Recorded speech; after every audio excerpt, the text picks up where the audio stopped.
মেইলে ঢুকলাম, ঢোকার পরে কি করলাম, এখানে হচ্ছে সাইন প্লাস লিখে সার্চ করলাম, বারবার করার দরকার নাই, এটা আমরা বুকমার্ক করে রাখবো নেক্সট টাইম থেকে। সাইন প্লাস ঢুকলাম, ঢোকার পরে স্টার্ট ফর ফ্রি ক্লিক করলাম। হ্যাঁ, ওটা হোক ওইদিকে। আরেকটা হচ্ছে টেম্প মেইল এশিয়া, এটা সার্চ করলাম, পরে এই যে এই সাইটে ঢুকে গেলাম। আরেকটা হচ্ছে fake name generator, fake name generator, হ্যাঁ এটাতে ঢুকলাম। এখন দেখি ফার্স্ট নেম হচ্ছে আমরা দিব কি, আর নেম একটা অ্যাকাউন্টের নাম অবশ্যই আমরা কি দিব, আমেরিকান দিব। নেম গুলো অ্যাকাউন্টের নামটা থাকবে আমেরিকান। ও একটা জিনিস তো আপনাকে দেখাইতে হবে, ভুলে গেছি। এই যে আমি পাঠাইলাম না, এগুলা জিমেইল এখন চেক করি, দেখেন এই যে দেখেন যেই নামে অ্যাকাউন্ট খুলছিলাম ওই নাম থেকে কি আসছে, একটা মেইল আসছে না, এই যে কাস্টমার সাপোর্ট, দেখেন এখন এই যে মেইলটা আমার কাছে আসছে, কি আসছে, কাস্টমার সাপোর্ট হ্যান ত্যান যাই হোক। এখানে যদি আপনি মেসেজের জায়গায় মেসেজটা লিখে দিছি, এটা মেসেজ না যদিও, মানে এই মেসেজটা আমি এভাবে লিখছি। হ্যাঁ, এই যে চলে আসছে কিন্তু, ঠিক আছে। রিভিউ ডকুমেন্ট যদি আমি করি, দেখবেন যে আমার পিডিএফ যেটা পাঠাইছিলাম এখানে এটা চলে আসতেছে। হ্যাঁ,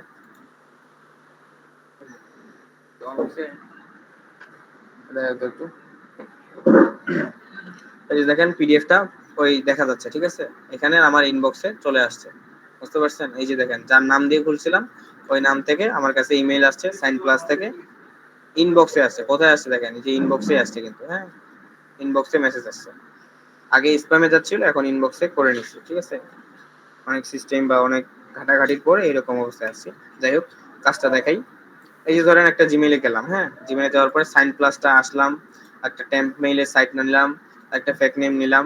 ফেক নেম হচ্ছে এই যে দেখেন জুলি জে ইপলি। হ্যাঁ, এটা কপি করলাম, নামটা কপি করার পরে ফার্স্ট নেমের জায়গায় দিলাম, আর যে শেষের অংশটা কাট করলাম কন্ট্রোল এক্স দিয়ে, তারপর কন্ট্রোল ভি দিয়ে আবার লাস্ট টাইমে পেস্ট করলাম। দেন ইমেল, ইমেল কোনটা দিব, এই যে টেম্প মেইলটা কপি করলাম, কপি করে ইমেলের জায়গায় বসাইলাম। পাসওয়ার্ড আমাদের কিছু দরকার নাই, এখান থেকে যে কোনো একটা পাসওয়ার্ড দিয়ে দিলাম, পাসওয়ার্ড আমাদের দরকার নাই।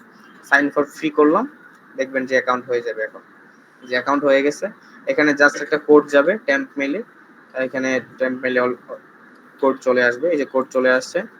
এই কোডটা আমরা কি করব, কপি করব, কন্ট্রোল সি দিয়ে কপি, কন্ট্রোল ভি দিয়ে পেস্ট করে কনফার্ম করলাম, ঠিক আছে। এই যে কনফার্ম হয়ে গেছে, আমার অ্যাকাউন্ট ক্রিয়েট হয়ে গেছে। সাইন ডট প্লাস যে অ্যাকাউন্ট আছে এই অ্যাকাউন্ট আমার ক্রিয়েট হয়ে গেছে। এই যে দেখেন 3 ডকুমেন্ট রিমেইন, ঠিক আছে, 3টা ডকুমেন্ট পাঠাইতে পারবো আমরা, আর একটা ডকুমেন্টে প্রায় 20 থেকে 30টার মতো মেইল আমরা একবারে পাঠাইতে পারবো। সেক্ষেত্রে এখন দেখেন কাজটা কিভাবে করব। এই যে আপলোড বাটন আছে এখানে, আমি আপনাদেরকে কাজ করার আগে একটা পিডিএফ দিয়ে দিব।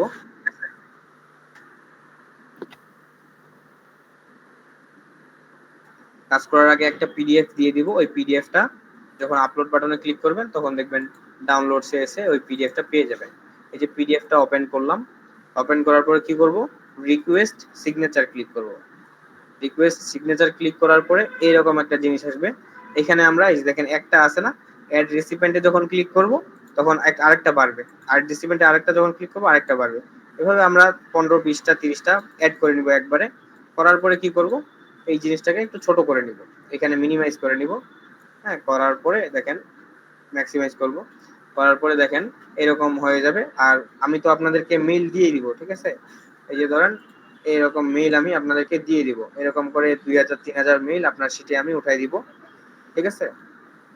সেক্ষেত্রে আপনারা কি করবেন, ধরেন যে একটা করে মেইল নিলেন, মেইলটা ইমেলের জায়গায় মেইলটা বসাইলেন, আবার আরেকটা মেইল কপি করলেন কন্ট্রোল সি দিয়ে, আবার কন্ট্রোল ভি দিয়ে এখানে পেস্ট করলেন, আবার একটা কন্ট্রোল সি দিয়ে কপি করলেন, কন্ট্রোল ভি দিয়ে পেস্ট করলেন।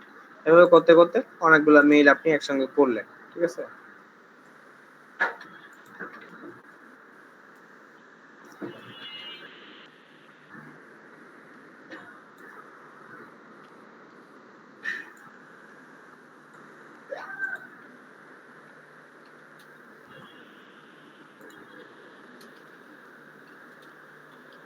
এই যে অনেকগুলা করলাম, ঠিক আছে। এখন নেম কি দিবেন, আমি আগেও বললাম, নেমটা হচ্ছে এই যে তার এট দি রেটের আগ পর্যন্ত আছে না, এট দি রেটের আগ পর্যন্ত কপি করে আবার এখানে নেমটা বসাই দিবেন। এট দি রেটের আগ পর্যন্ত কপি করে নেম বসাবেন, ঠিক আছে। এট দি রেটের আগ পর্যন্ত নাম বসাবেন।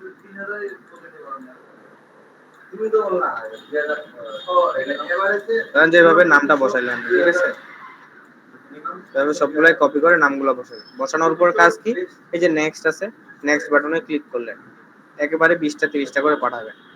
নেক্সট বাটনে ক্লিক করার পরে একটু নিচে আসবেন, স্ক্রল করবেন, আবার দেখবেন নেক্সট বাটনে ক্লিক করবেন, নিচে একটু স্ক্রল করবেন, পরে দেখেন নেক্সট বাটনের উপরে ক্লিক করবেন, তারপরে এখানে দেখেন সেন্ড উইথাউট ফিল্ডস, ঠিক আছে, এটাতে ক্লিক করবেন।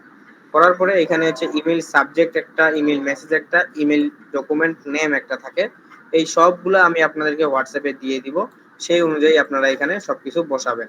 বসানোর পরে কাজ একটাই, এখানে এভরিডে করা আছে, এখানে আপনারা ক্লিক করে নেভার করে দিবেন, আর এখানে 30 করা আছে, এখানে আপনারা 1 করে দিবেন, ঠিক আছে, দিয়ে সেন্ড করে দিবেন, তাহলে হচ্ছে সেন্ড হয়ে যাবে। একটা অ্যাকাউন্ট দিয়ে এরকম করে 3 বার করা যাবে, বুঝতে পারছেন? এই যে 3 রিমেইন্স ছিল না, এখন দেখেন এখানে 2 ডকুমেন্টস রিমেইন্স লেখা দেখাচ্ছে, ঠিক আছে, মানে একবার করলাম, আরো 2বার এরকম 30টা 30টা অথবা 20টা 20টা করে পাঠানো যাবে, বুঝতে পারছেন? এখন ধরেন যে এই অ্যাকাউন্টের কি হইলো, যে আরো 2বার পাঠাইলেন, তখন আবার নতুন অ্যাকাউন্ট কিভাবে করবেন দেখেন।